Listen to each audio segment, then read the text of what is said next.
We have 55 minutes to talk about a subject which I hope you'll find very interesting. Must one sanctuarize research? And I'd like to introduce the members of our panel. First of all, the Minister of Research and Higher Education. Thank you for being with us. Hello, thank you. Next to you, your counterpart from Djibouti, the Minister of Higher Education and Research from Djibouti, Mr. Nabil. Thank you for being here.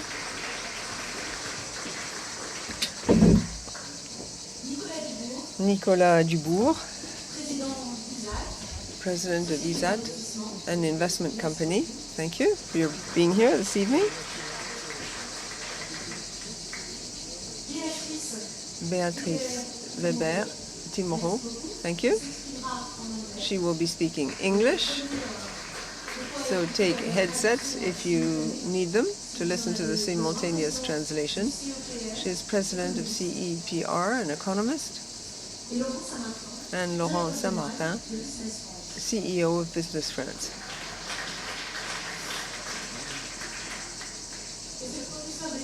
It's the professor of economy, president of Paris Dauphine, who's going to set a framework for this debate. Should we sanctuarize research? Over to you. Thank you very much. Ministers, dear speakers, dear colleagues, I'm very pleased indeed to be here to set the framework for this debate, because of course I can't cover all the issues. It's a very vast debate. I didn't choose the title, Should We Sanctuarize Research Work? I'm saying this right away because given my position as president of a university, I could be accused of having disclosures to make. Should one sanctuarize research work? What does that mean? Sanctuarizing means giving something a sacred character, making it untouchable, or in more prosaic terms, providing public or private resources to make research perennial, be it research that is fundamental or otherwise. For a long time, people have been saying, well, why sanctuarize things? When you sanctuarize military spending, it's usually because there are opportunities or threats. And if people try to sanctuarize research, this is an investment. It means you have challenges. What are the challenges? What's at stake? I'll mention just one. In 2050, we'll be 10 billion inhabitants. There'll be a growth in the population which will raise huge challenges in terms of climate, economy, society, health. We have problems of risks, sovereignty. And why research? Why respond by talking about research? Because usually it helps you to find the solutions so that our lifestyle can adapt and change in order to foster better ways of meeting the challenges. So one might say, okay, but why research?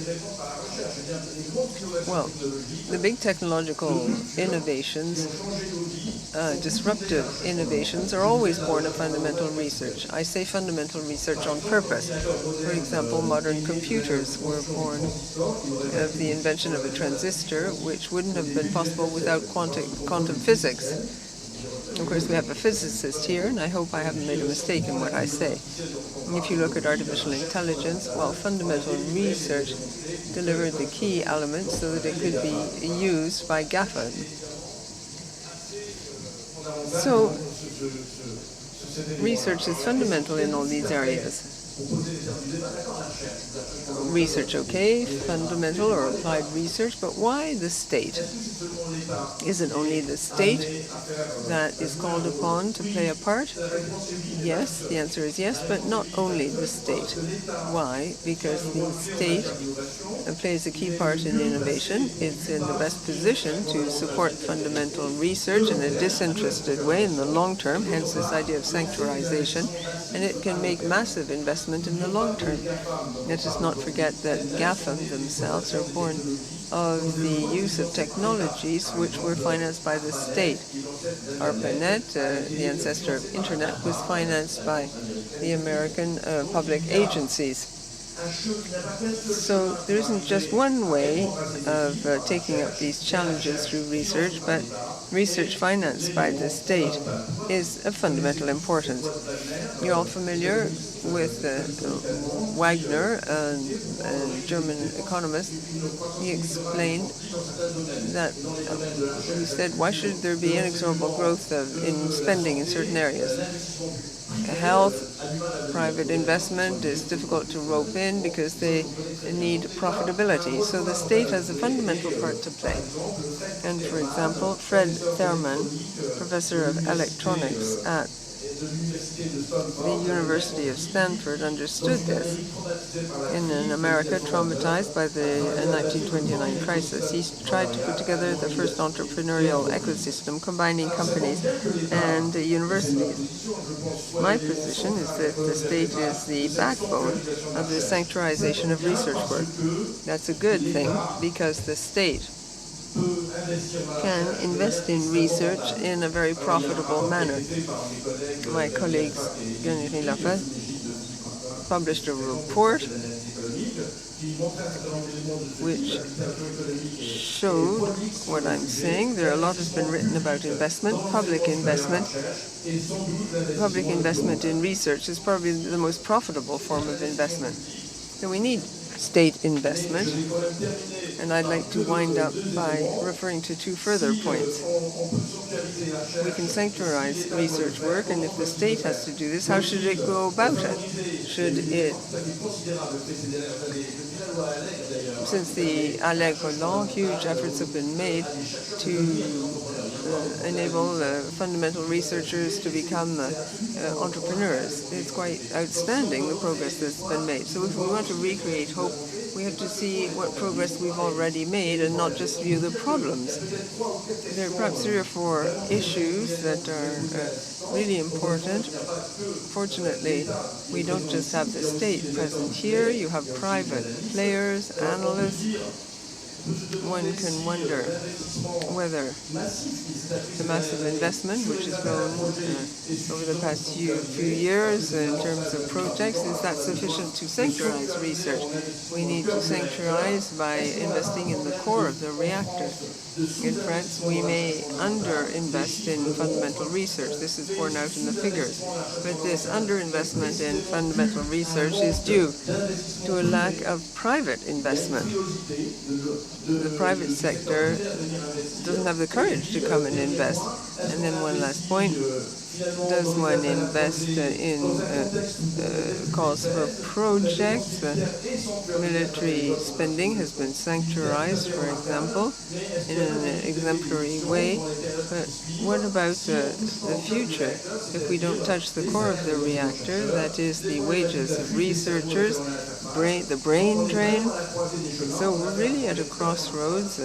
Huge efforts have been made, but I think it's high time to move further.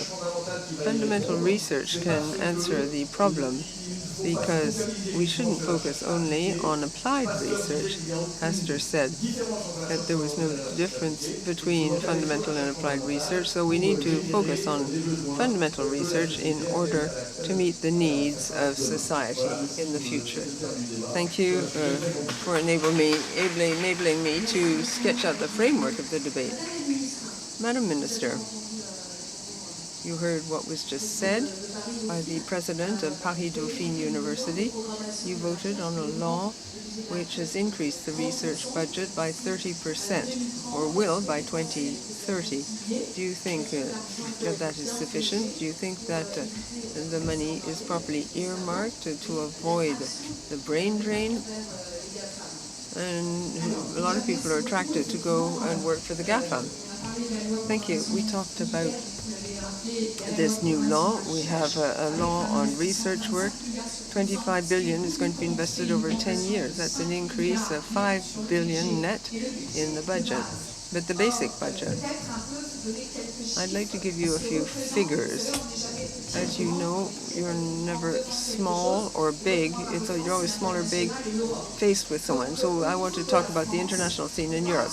In terms of France, people talk about the objective defined of 3% in Europe, but 3% of expenditure in research. Yes, expenditure in research should be 3%. The idea is to have 1% of state spending and 2% of private spending on research. We currently stand at 0.8 in terms of state spending and 2.1 or 2.2 or 3 compared with 3%. That's about 1.5% brought by the private sector. That's expenditure. So we're within the European average, which stands at about 2.2.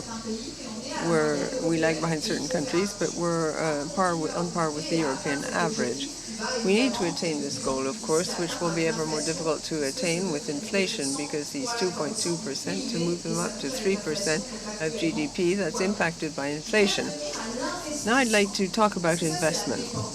Here I've been talking about expenditure, but you have to look at state investment. State investment in France amounts to about 1% of GDP. And here, well, in expenditure, we rank 4th in G7. When it comes to state investment, we rank 1st, compared with Germany, the US, and so on. In other words, we are investing in research. This investment is thanks to this law. It's the initial budget of the ministries, MIRES, that's all the ministries which invest in research work. And we also have France 2030. With France 2030, the idea is to have 54 billion, 13 billion under this plan is earmarked for research and higher education. I'd like to talk about 2 more points. We have this idea of making the long-term investments perennial. You referred to the fact that if you look at the National Research Agency, the law has increased the success rate of this national agency. We'd fallen to 10 or 12%, which was a disaster. Now we stand at 24%.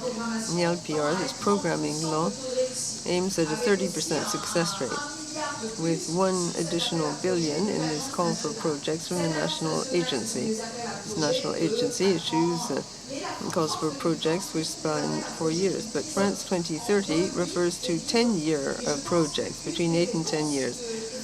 And one of the answers is to give people pluriannual funding so they have visibility in the long run.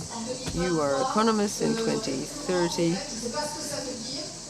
We talk about a pluriannual plan over 10 years, or a contract which spans 5 years. I know what that means. And that's what we're trying to do with our various establishments. We don't have 5-year contracts. We have contracts based on performance, so that there's some pluriannual visibility. France 2030, these are projects with industry over 8 to 10 years.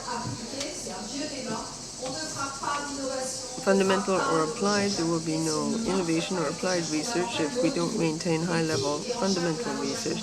Who's in charge of fundamental research? Of course, the state entities or org entities or universities. And if you look at state spending, it stands at 51% for fundamental research. If you look at Tier 2, that is spending by companies, it's 7%, which goes to fundamental research.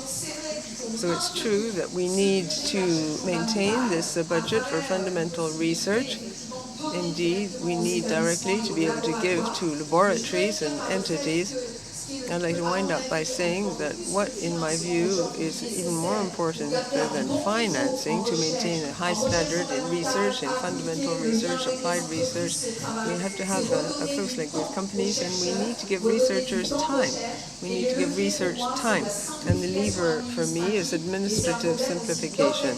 It's a problem of organization and mission. more than a problem of financing.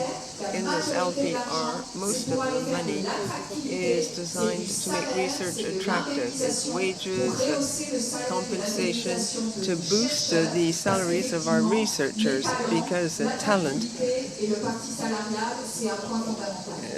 goes hand in hand with proper wages. Thank you very much. Mr. Nabil, Minister of Research and Higher Education in Djibouti.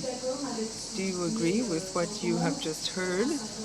That is, state investment in research is important, it's fundamental.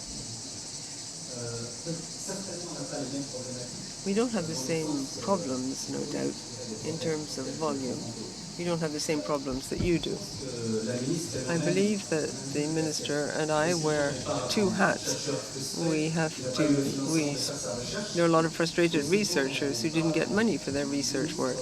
Should we talk like that, or should we talk about ministers who need to hunt out financing? It's a huge dilemma. It goes without saying that today in Africa, just speaking in general terms, we talked about structuring research work. There are universities and research centers, so things are improving. The problem is that there is a risk of losing brains, and we need, therefore, to be able to retain researchers in Djibouti so that they can innovate and contribute to development. We've talked about financing, we've talked about wages, salaries. I think we share the same concerns, in other words. But there is a difference. When you're a small country like Djibouti, you are fortunate because there's a lot of globalization. Sanctuarization, well, I think the president of Dauphine University explained what was meant by sanctuarization. Financing research in a country like mine is fundamental. We cannot talk about development. We cannot talk about settling conflicts. We can't talk about resolving the issue of climate change if we don't have projects to offer. That's why Djibouti, through its National Lab for Climate Change, is creating the requisite structures so all researchers in the region can come to work in Djibouti, and so that we can retain our researchers who are trained in the best universities in order to meet the climate challenge, the problem of water, food security, health, energy, a certain number of issues, therefore, which affect the entire world. I said earlier on France 24, that the Americans and the Chinese will probably reach an agreement to work together in terms of climate change. I said to the minister, well, get people to work together on research so that we can optimize our means. Everyone can optimize the means used. So state budgets are not sufficient. We need to find additional budgets. We have the World Bank and other entities which might be interested, the French Agency for Development.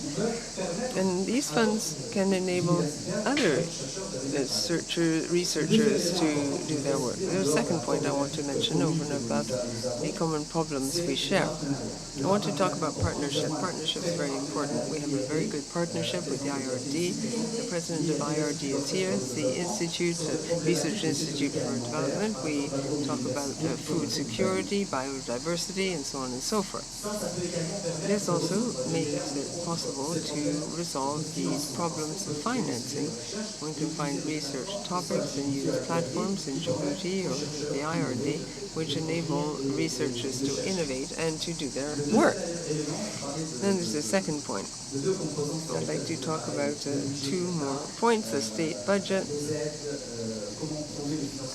How can one find money to finance research? Currently, technologies are available for everyone. Africa, I would like to say, has reached a threshold in terms of the number of researchers who have exceeded our hopes. Should we keep them in Africa, or should they be allowed to leave? We need to give them really good projects and decent wages if they're to stay in Africa.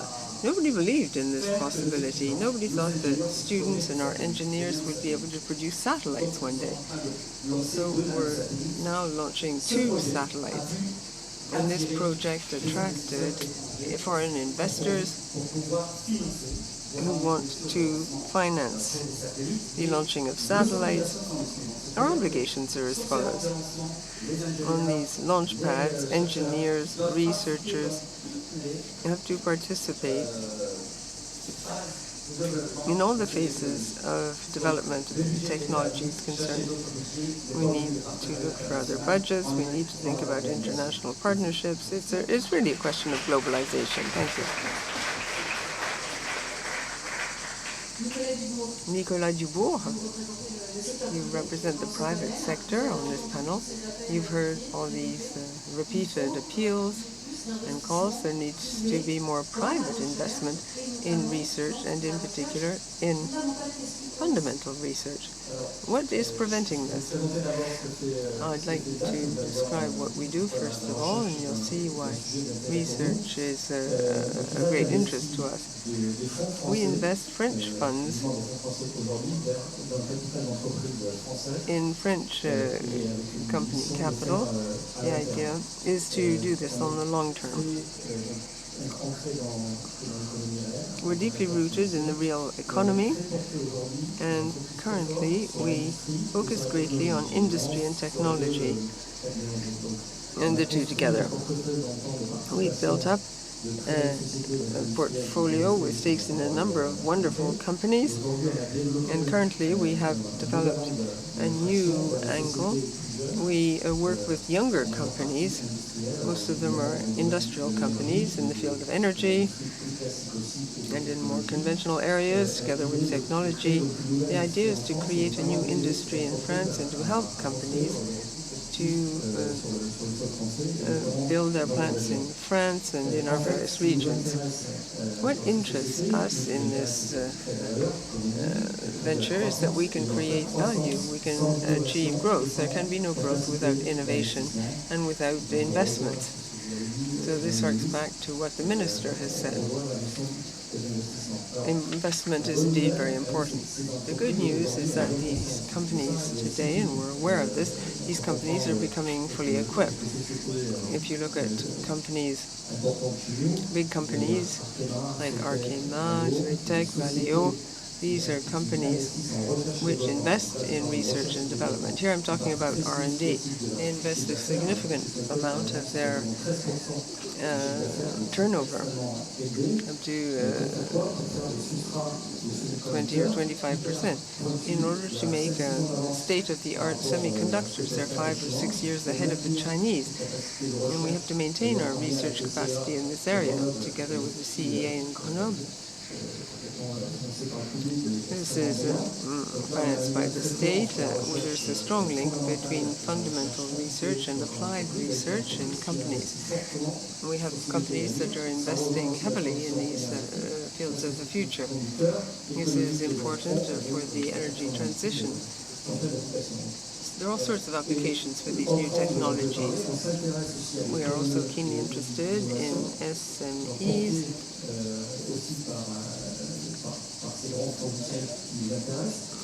Working in the area of transition, we've identified about 150 such SMEs,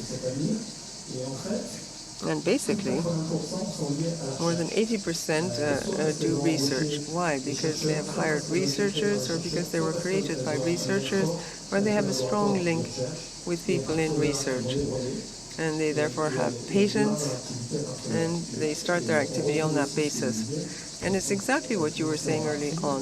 These companies are partly financed by the 2030 France project, the idea being to focus on transition. I'll go quite fast as the speaker. I'm very optimistic in terms of researchers in companies.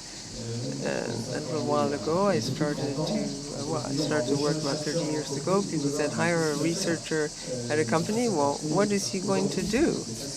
Now, things have changed.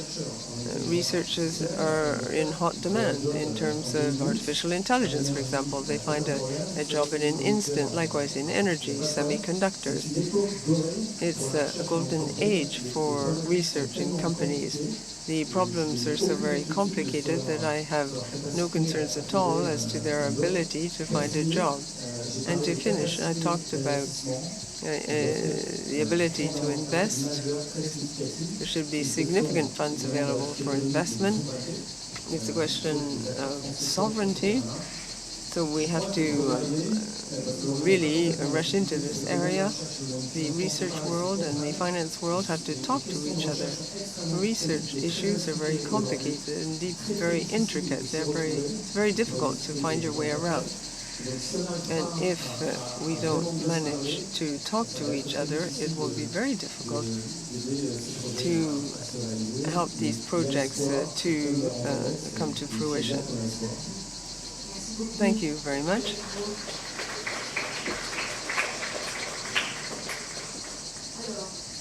Well,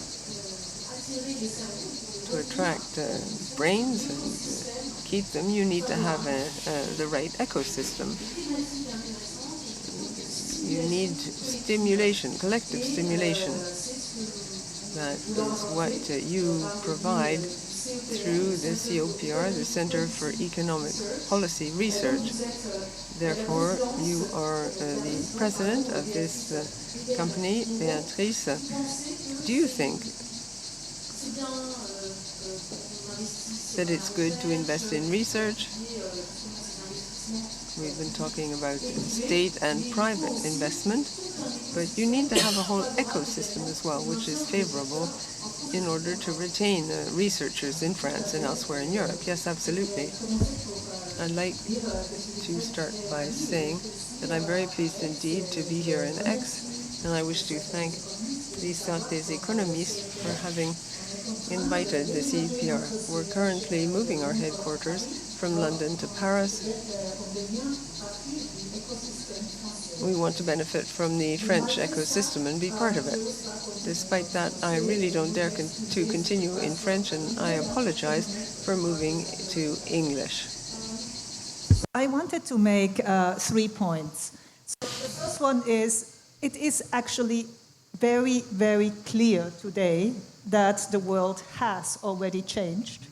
It's no longer a question of I don't see any path going back to the old world of moderation, stability, and unfortunately, even the peace dividend we will no longer be able to enjoy.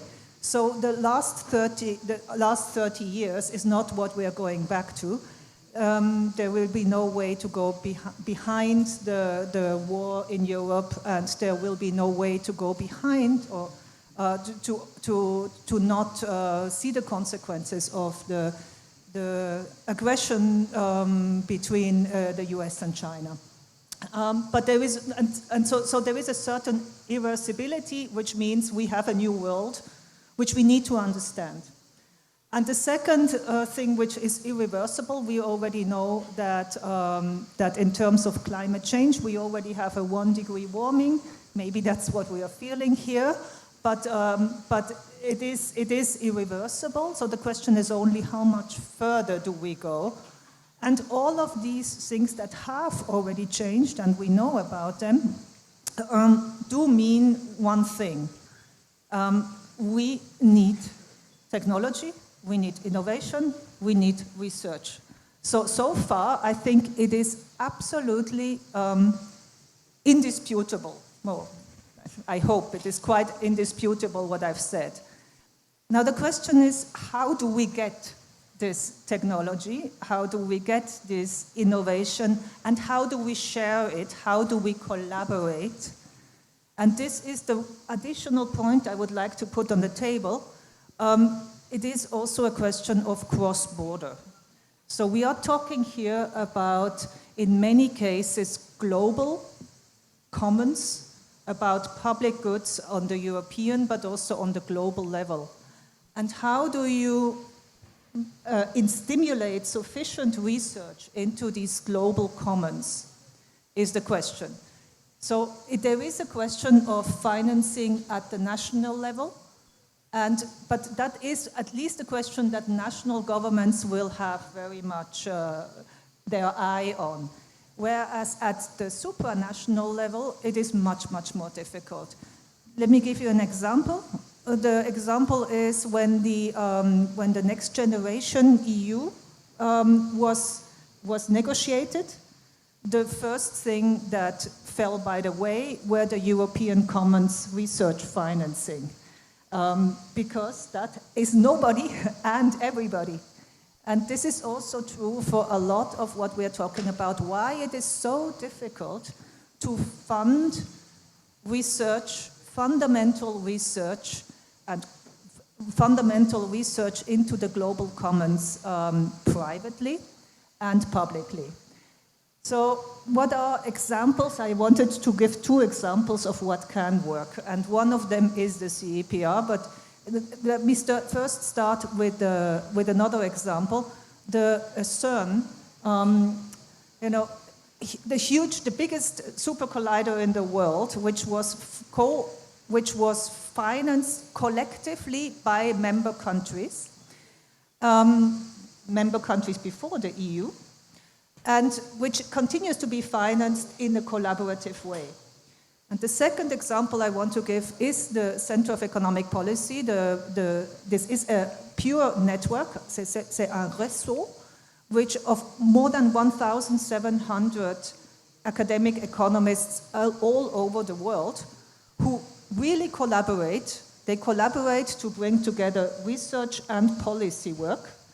So one example I want to give, when the war in the Ukraine, Russian invasion of the Ukraine happened last year, a group of this CEPR came together in very, very short time and delivered a first Marshall Plan outline for Ukraine at a time when it was, March of last year. These are the kind of things that you can only do collaboratively. And that's where you need these kind of platforms, as the CEPR is one, and you need the ecosystems to work. Thank you very much. Merci beaucoup.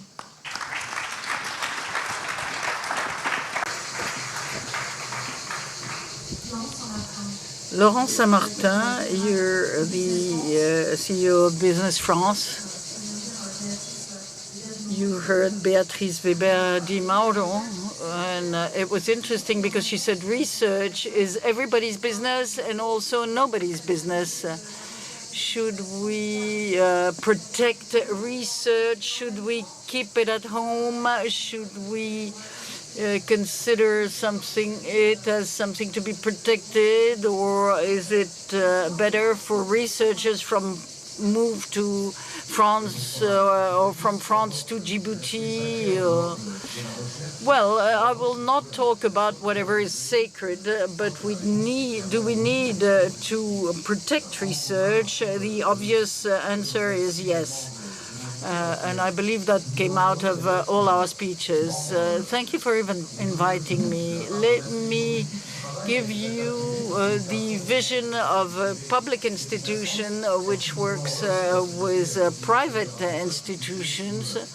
And it's easier for me to talk about it because at one point I was a budget reporter on the law on research. So I know how I could see at the time how the cooperation between the public and the private sectors can bring a lot to research. So research has to attract people from all over the world, and obviously basic research, applied research, development, innovation are good tools for French competitiveness, for the attractiveness of France and its success internationally. And in fact, France has rather good results on the topic. We're the 6th economic power in terms of research spending.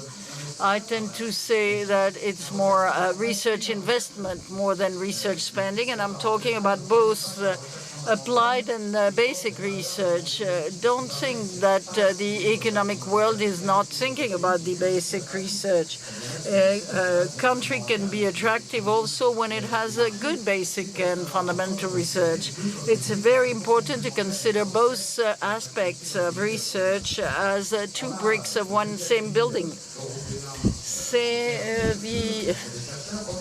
We are in number 4 in the world in terms of patent registrations.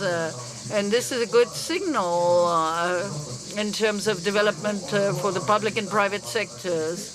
When you talk about being attractive, let me remind you that for the 4th year in a row, France has been the top European country in terms of foreign direct investments. And this is due to a large part to our ability to attract research and R&D projects. So this is a change that has been so for the past 7 years, and which is a considerable change. We work with the whole communes, all the areas of France, to make sure that international investors can go to the various clusters, and it works. Those of you who saw the Choose France Attractiveness Summit in Versailles recently, you were there, madam. So the Taiwan project concerning special batteries and cells, and they came because of the skills of French people. There was a major 500 million euros investment by Pfizer. It's due to the fact that they know France, and also they know we have talents. So France is well positioned. In fact, Ernst & Young consider us as champions of innovation and champions of attractiveness through innovation. So what should we do? We must not just continue being good. We must accelerate to be leaders. I read that Bruno Le Maire wants to make France the top economic European power by 2050. This will go through development in the public and private sectors. And let me say a few simple things. The research tax credit works. Do not change it. The cost of a French researcher without this would be 10 to 14 points higher than that of a German researcher. So we can lose this competitive advantage very quickly if we change the tools that are working. So first thing, let's not change what is working properly, and let's protect the research tax credit.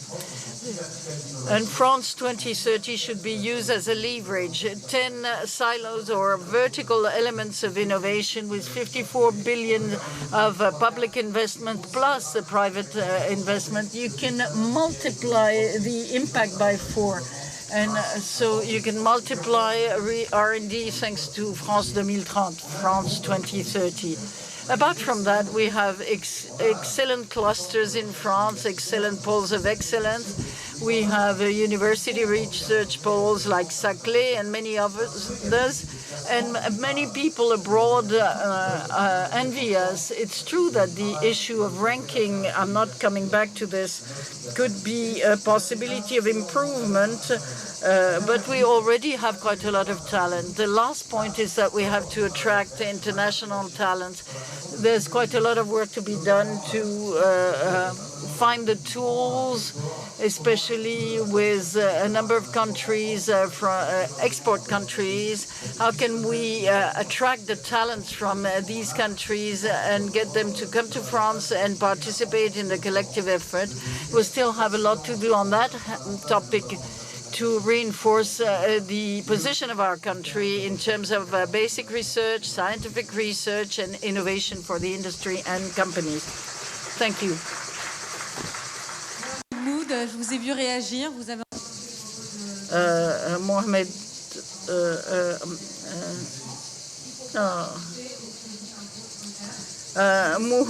Mouhoud, I saw you react when Laurent Saint-Martin said you shouldn't change the tax research tax credit. Yes, agreed. You shouldn't get rid of it, but you should modify it. 45% of it goes to services. We have to use it for deep tech, for transforming technologies, and I believe that it has to go to the right place. And I agree with you, it works. and we have to continue with it, but we have to modify it. We have to question, in a way, the cold feet that some investors seem to have in terms of research investments. You did say that there's more and more smoothness. You can have private sector doctorates. It's no longer, you no longer have the public sector always present, but you have, it doesn't seem that the deep techs, even though they were supported by the Loi Allègre, are going ahead as they should. When you assess things, you have quite a lot of issues at administrative levels, as far as the private funding stakeholders seems to have cold feet in this type of investment. They tend to prefer to invest in digital startup companies or digital platforms than in these deep techs. So there have been experiences abroad. I guess my colleague from CPR was rightly saying that it's a global problem, all the more globalized that we have the resources. There's elements like open innovation. I know, if I can mention my university, we do research sponsoring, and it works well because the large corporations who go for open innovation without waiting for short-term yield and looking at long-term yields are getting good results. So the issue of proper targeting is not yet solved in France if we want to be more efficient. I'm one of the first in France to have worked on the issue of industrial relocation. We have too much direct support, which are not useful. We need to focus resources on the transforming technologies because, to come back to what you said, the international economists make a distinction between the short and long advantages. The fleeting advantages, if you invest in them, are not sustainable. If you look at what the Germans do when they invest in blocks of and skills, longer term advantages, you can recover comparative advantages. So there is a real issue. We have to delve into this issue. We are not doing that badly, as the minister reminded us, but there's an issue of losses or absence of attractiveness of private groups in the area of transforming technologies. Réagir, peut-être, Madame la Ministre. Several of you wanted to react, Madam Minister. Yes, picking up on what was said, and I agree with this, but we often agree. I would like to insist on the issue of transforming technologies, and I would like to talk about the issue of training and attractiveness at the same time as investment. We talk about something being attractive, but it's not only an issue of attractive. You have to attract talents. You have research, but the other important point is training. We talked about doctorates. We work in the same area. I know that area.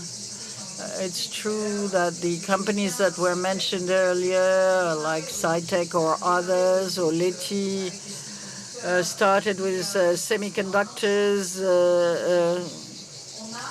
but in the whole of the industry, we need more. At the 70th anniversary of NRT, Louis Gallois mentioned that we are progressing, but we have to continue. France is a country of engineers, which is a good thing, but we also need doctorates. Why? Because this brings in this development of innovation towards transfer. And this is cultural. If you want to aim at deep techs, if you want to connect the basic and applied research, this academic world and this corporate world, and the more natural all this will be. And if we don't do things at a natural level by connecting all these cultures, which is why we put in the special programs in the universities, the more you do that, and the more this transfer will take place naturally, and the more we'll have a continuity between basic research, applied research, and transfer to companies. And one last point, which hasn't been mentioned sufficiently, the word Europe. The European scale, especially for research, is a basic one, is a fundamental one. If you compare the investments of the US and China, the right scale is Europe. And careful when we invest at national level. France 2030 is very good and is a good thing because it will direct research towards the market. But sometimes if you stay too much at the national level, you do not go and get back the money that we as a state invest in Europe. You don't get it back for our researchers. So we have to cooperate. We have to look for fundings for funds in Europe. We saw that in the various projects. Thank you very much. We have less than 10 minutes left. So a very quick word. I perfectly agree.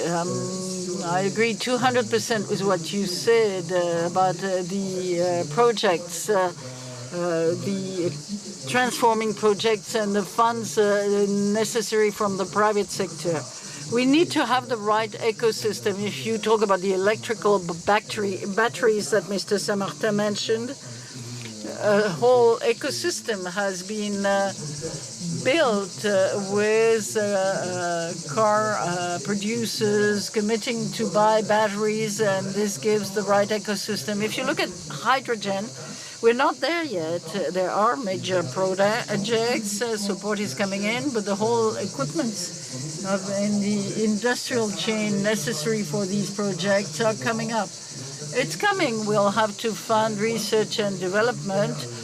And if you look at the nuclear sectors and the AMRs and SMRs, we have to work because we haven't got the fuel that we need. We haven't got everything we need upstream and downstream. So the more researchers we have with us and around us to understand things, the better it is and the easier it will be.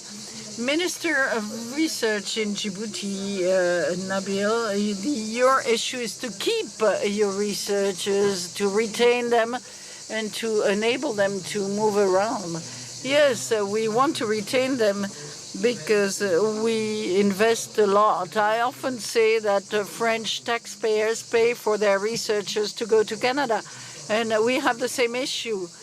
Coming back to the history of companies in France, we know a lot about French history and French research. There seems to be a lack of trust between the world of research and the corporate world. And we have to get rid of these barriers. We have to get rid of them in Djibouti as well. We have a lot of investments in the harbor of Djibouti via private investment. But at the same time, we can see that companies gain a lot because they can find brains at a lesser cost. And a company cannot develop if they haven't got the right research, which is what we're trying to support in Djibouti. In Djibouti, we have another issue. It must have a quick impact on populations because we have huge needs. And this is a real need. It must impact the population. We have huge priorities in terms of health, water, energy. So we must do this work, but let's not forget innovating because otherwise Africa will lose its technology. We must work on innovation. Fundamental basic research cannot be done on our own. We have to work with the Western countries, so to say, that have this capacity through doctorate programs and master's programs. Beatrice Weber Di Mauro, you made a call to Europe. You also told Sylvie Retailleau that we should not forget the European dimension. Yes, absolutely. The European dimension is a reality. That's the piece of good news, and clearly it should even be more important in terms of funding and at all levels, national level, European level. The issue of the future is that there's going to be more and more pressure on state budgets because we'll have to fund more and more sectors and elements while having reduced resources. There will be more competition between nations. We have seen the first example now between the US and Europe with the IOA.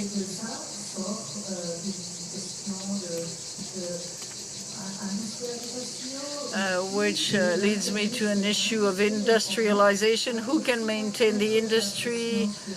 And this is going to exert pressure on budget as well, on the budget of research as well.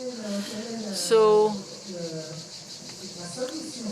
what is the solution if you need, do we need more research with less resources? We need to be more efficient in this case. And this is the specialty of economists. And we need research in social sciences.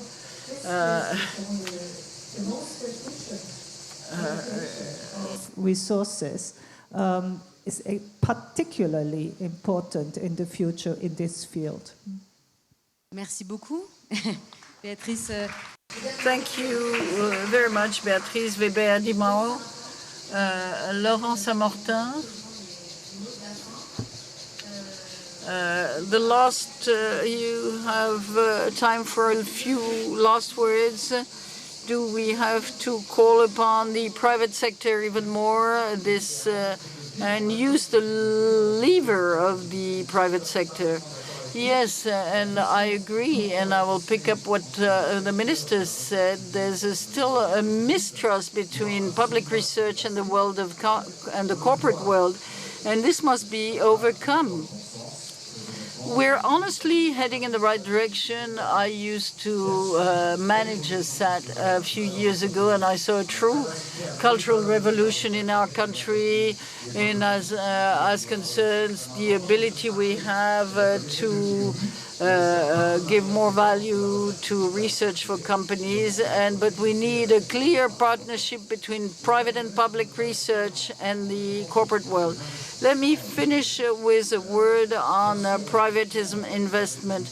Obviously, the question on private equity and private venture is an issue. In France, we know it, and we see some true great research and golden nuggets, so to say, because of that. But there is still a great competition between the great blocks of technology and innovation. For France 2030, we do not necessarily need to have a French answer. We will have to have a Europe at the top.